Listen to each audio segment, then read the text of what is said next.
बिस्मिल्लाहिर्रहमानिर्रहीम। अस्सलाम वालेकुम। मैं हूँ नीलम कुरैशी और आप देख रहे हैं देसी ढाबा पीके। यूट्यूब पर आजकल बहुत से लोग बहुत सर्च कर रहे होंगे कि मज़े मज़े के खाने सीखें, तो आज मैं आपको ऐसी पुलाव देगी पुलाव बनाना सिखा रही हूँ जो बहुत ही आसान तरीके से और बहुत कम इंग्रेडिएंट्स के साथ बनाना सिखाऊंगी। तो चलते हैं अपने देगी पुलाव की तरफ।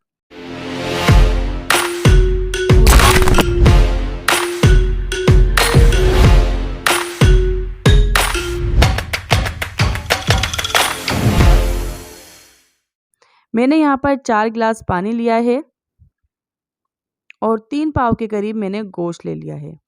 गाय का गोश्त, यहाँ आप बकरे का गोश्त भी ऐड कर सकते हैं।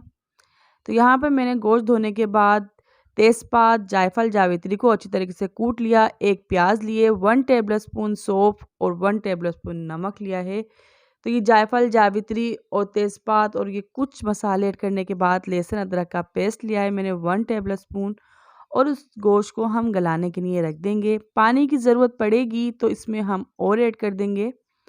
तो तकरीबन मैंने 1 घंटे के बाद गोश्त को चेक करा तो हमारा गोश्त बहुत अच्छी तरीके से गल गया था और यखनी तैयार हो गई थी और पूरा घर यखनी की खुशबू से महक रहा था।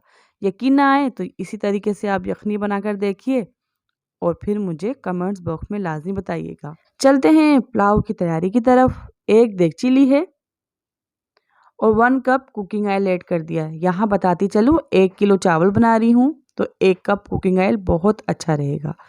4 से 5 मैंने प्याज लिए नॉर्मल साइज़ की, कुछ इस तरीके से कटिंग कर ली और देगची में ऐड कर दी। ऑयल गर्म हो गया था तो प्याज भी हमारी ब्राउन होना शुरू हो गई थी। हल्की प्याज को ब्राउन कर लेंगे, यानी नॉर्मल ही, और इसको मैंने निकाल ली है। जिस तरीके से हम कौरमे की प्याज ब्राउन करके निकाल लेते हैं। यखनी का गोश्त तैयार हो गया था तो यखनी मैंने देगची में ही रहने दी और छलनी में गोश्त छानकर इसको भून लेंगे। लहसुन अदरक का पेस्ट मैंने ऐड कर दिया 1 टेबलस्पून और गोश्त को अच्छी तरीके से भून लिया। ज़ीरा 1 टेबलस्पून ऐड कर देंगे।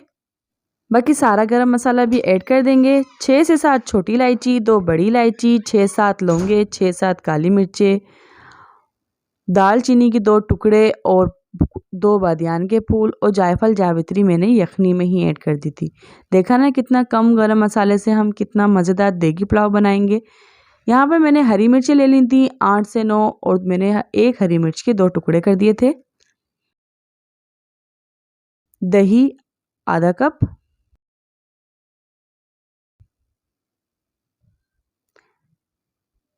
और इसको हम भून लेंगे। इसको अच्छी तरीके से भूनने के बाद इसमें यखनी का पानी ऐड कर देंगे, जिससे हमारा देगी पुलाव बनकर तैयार होगा। अगर हमें ज़रूरत पड़ेगी तो सादा पानी ऐड करेंगे, नहीं तो इस यखनी के पानी में ही चावल को हम तैयार कर लेंगे। सेला चावल लिए हैं मैंने 1 किलो और तकरीबन 2 से ढाई घंटे के लिए मैंने भिगो दिए थे। आप अपनी चावलों की रिक्वायरमेंट के मुताबिक चावल भिगोइएगा, क्योंकि कुछ चावल 1 घंटा भीगते हैं, कुछ 2, कुछ आधा। तो आप अपने चावलों के हिसाब से चावलों को भिगो लीजिएगा। और यहाँ पर जो है मैंने नमक भी चेक कर लिया है और इसको हम ढक्कन लगा देंगे ताकि इसमें अच्छी तरीके से बॉयल आ जाए और दम में देने जैसे हो जाए। इसको तकरीबन 15 मिनट के बाद मैंने ये चेक करा है तो ये देखिए कितना अच्छा सा बॉयल आना शुरू हो गया था। चावल भी गलना शुरू हो गए थे और बहुत ही अच्छी महक आ रही थी। चावलों के पानी को हम खुश कर लेंगे।